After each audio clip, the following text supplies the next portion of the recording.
Saya tidak mengikuti pasar yang orang punya, Ya. tapi saya menciptakan pasar saya sendiri. Menciptakan pasar sendiri. Menciptakan pasar sendiri. Jadi harga saya menentukan. Ya. Jadi kita mau jual berapapun ya terserah kita. Kita tarik tuh bang. Ya. Kangkung mengantarkan pergi haji. Ya, Wih, ya. sedap. Tukang kangkung naik haji. Kangkung naik haji.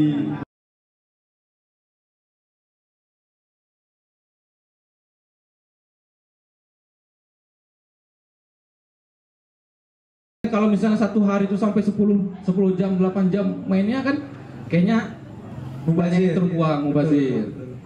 Malah kalau untuk bertani hidroponik itu satu harinya 1 sampai 2 jam itu udah cukup banyak itu waktunya. 1 sampai 2 jam. 1 sampai 2 jam itu Untuk satu hari. Untuk satu hari udah luar biasa. Saya paling di kebun setiap harinya kalau misalnya lagi nanam itu paling lama setengah jam. Tak banyak waktu. Tak banyak waktu. Keren. Karena nggak perlu nyiram, airnya ada. Palingnya setiap hari kita ngecek airnya masih ada atau enggak, Cek airnya aja bang. kandungan nutrisinya masih sesuai apa tidak, ada sayuran yang kena hama apa tidak. Iya. Yang kita lakukan hariannya gitu aja. Berarti cuma ngontrol, oke, tinggal. Ya, kendala di hidroponik itu yang pertama banyak yang kaget untuk mendengar modal atau besaran biaya untuk investasi awal. Investasi awal. Ya, untuk investasi awalnya memang sedikit lebih sedikit lebih mahal. Tapi juga kita kan Jangka kalau waktunya. yang orang-orang tahu banyak lihat itu kalau hidroponik lihatnya paralon, Ya. dijadikan media tanam, media pembesaran tanaman. Untuk satu batang paralon sudah berapa gitu kan mikirnya ke situ. Tapi kan paralon itu dipakai untuk 5 tahun juga nggak bakal rusak. Tahan, karena tahan lama pun. Ya, tahan lama. Jangka panjang. Jangka panjang. Jangka panjang. Berarti untuk pengeluaran awalnya memang sedikit besar, tapi pemakaian masih Makin panjang. lama. Oke, menarik. Jadi saya tekankan lagi di hidroponik khususnya di Kota Dumai itu memiliki prospek yang sangat bagus. Kenapa? Karena sampai sekarang permintaan itu sangat tinggi. Malah kami yang sudah memiliki komunitas yang di situ ada 40 orang lebih tidak sanggup untuk mencukupi permintaan di Kota Dumai. Masih kurang bang ya? Masih kurang. Tuh, prospek buat kawan-kawan yang mau bertani hidroponik masih banyak peluangnya. Ya. Kalau kawan-kawan misalnya pernah main-main ke City Mall, ke Ya. Farmers Market, itu kebanyakan sayuran yang datang dari Pekanbaru. Bukan banyaknya dari Kota Dumai. Oh, bukan dari Dumai. Kita punya rumah, masa punya orang lain masuk ke rumah kita nggak sanggup menuhin gitu. Iya. Tapi ada juga masuk yang Dumai di situ, Bang? Dari Dumai ada masuk. Ada. Pelakunya tuh 2 orang yang ada di sana, Asik. itu pelakunya. Wah, tepuk tangan dulu. Masuk geng City Mall, kemana? Kalau main-main ke sana mungkin bisa mampir ke Farmers Ya. Market, lihatlah harganya berapa gitu. Oke. Harga di sana itu berapa? Itulah janji saya akan profit yang bisa didapatkan dari hidroponik. Jadi nggak usah takut. Kalau misalnya teman-teman memulai hidroponik tidak tahu, rata-rata kan gitu yang mau mulai, Ya. masarinnya gimana, jualnya gimana, kita bantu. Karena kita juga butuh. Dikasih peluang Kita bantu. kawan-kawan. Mak Bang Daus tutup besok nih jadi hidroponik semua. Kita bantu. Terus terang kita kesulitan memenuhi permintaan. Iya. Kita kesulitan. Berarti kalau di tembok-tembok nih Bang memungkinkan, Bang? Sangat memungkinkan. Di pagar-pagar nih. Iya. Boleh tuh Bang Daus kosong.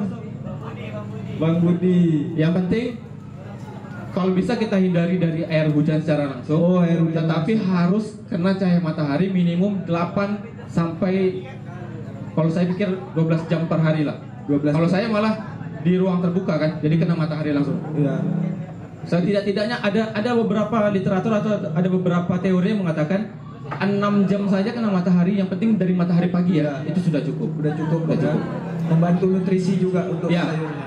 Oke. Keren. Jadi kawan-kawan yang berminat mau bercocok tanam hidroponik, nggak bertanam ya Bang ya? Ya, bertanam. Bertanam juga. Bertani secara hidroponik. Bertani hidroponik nanti silakan hubungi Bang Anggi atau Mas Dimas, Pak Hamada. Pak Hamada. Ya, ini hama yang luar biasa nih besar. Hama yang luar biasa untuk tumbuhan konvensional kayak. Beliau awalnya petani konvensional. Oh, petani konvensional. Awalnya petani konvensional. Hijrah ke hidroponik. Tapi konvensional masih tetap jalan. Tetap jalan. Karena kemarin sempat main ke kebun Pak ya. Ada panen apa kemarin? Waktu goes kampung jalan-jalan ya? Iya, goes kampung jalan-jalan. Panen apa kemarin? Timun. Banyak yang kurang familiar sama kita ya. Iya. Kalau kita kan lihat di pasar ini apa? Sawi. Ya, Sawi. semuanya seperti itu sawi. Sawi. Tapi sawi itu kan banyak lagi jenisnya. Ada Oh. pakcoy, ada kailan, ada kaisim. Ada ininya lagi familinya, Pak. Rata-rata itu sayur-sayuran jenis sawi-sawian itu yang ada di kita itu namanya itu jenis oriental.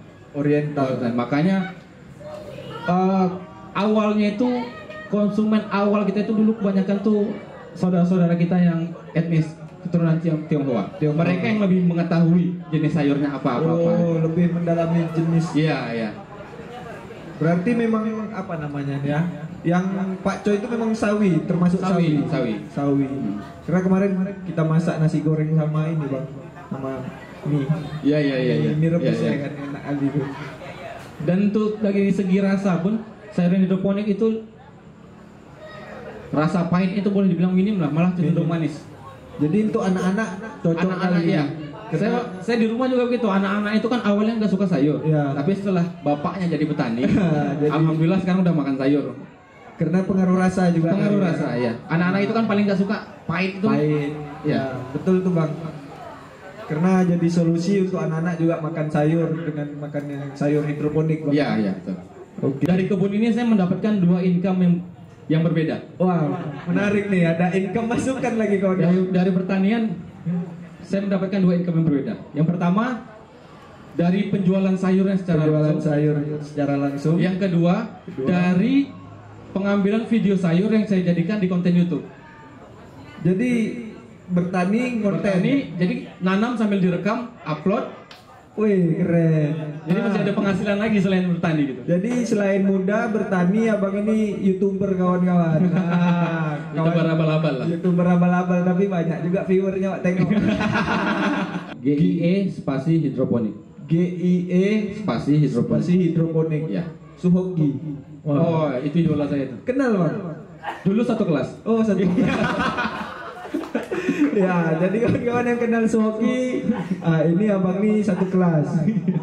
Sama-sama belajar di dalam kelas tapi beda ini, Bang. Beda level. angkatan. Beda angkatan. Wow. Jadi saya sarankan untuk teman-teman baik yang umurnya di atas saya ataupun di bawah saya yang ingin melakukan sesuatu hal, sinkronkan dengan hobi. Oke. Sinkronkan dengan hobi. Misalnya Mas Eko hobinya touring jalan-jalan, sepeda. Bisa bikin konten untuk YouTube bersepeda. Jadi kalau misalnya kita samakan passionnya itu dengan hobi, Ya. passion kita yang kita jalankan, kemungkinan jenuhnya itu akan sangat kecil. Karena kita hobi, kita suka. Hobi. Saya suka bertanam, suka bertani, ditularkan oleh ibu saya dulunya.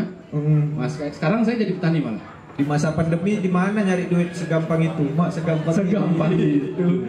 Tetap perlu usaha ya.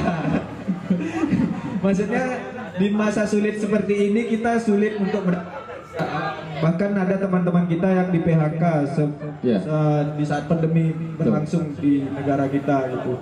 Nah, ini salah satu solusi ketika masa pandemi kita di rumah aja ataupun lagi masa pencarian pekerjaan, bisa konten juga, bisa bertani, nggak keluar otot. Ya, Saya bukan bermaksud untuk mendiskreditkan COVID dan kawan-kawan yang sudah pernah dinyatakan positif atau bagaimana. Saya pribadi, saya pengalaman, alhamdulillah COVID memberi rezeki kepada saya. alhamdulillah. Sekarang ini kan sistemnya orang malas keluar, malas ketemu, mainnya delivery. Jadi ngantar kita. Ngantar. Tidak apa-apa ngantar, yang penting masuk sedap. Itu dia, jemput bola. Jemput Jangan tunggu bola. Kalau jadi kiper larilah ke tengah, jangan diam aja di gawang. Nunggu bola datang lama. Bukan begitu, Bang? Bukan. Ya, jadi pandemi menuai rezeki. Macam mana? Kawan-kawan kepikiran kan? Kepikirin lah ya. Pandemi mendatangkan rezeki untuk diri sendiri gitu, Bang. Dan di kala pandemi ini juga saya mendapatkan beberapa tawaran untuk mengisi acara pelatihan yang diadakan biasanya oleh parpol lah, Ya. partai politik ingin mengadakan sebuah pelatihan untuk masyarakat, pemberdayaan masyarakat, undang Bisa bang, materi bisa. alhamdulillah. Sangat kawan-kawan yang mungkin punya komunitas, terus komunitasnya pengen berkegiatan, isi workshop bisa. Bisa insya Allah. Kalau perlu nanti kita bikin workshop di sini juga. Ya, jadi yang berminat nanti untuk kita bertani bersama, belajar bersama, bisa nanti ketemu sama teman-teman yang Bang Agi, ketemu Awak, ketemu Bang Daus, nanti bisa kita rundingkan kapan cocokkan waktunya Bang ya. Asik.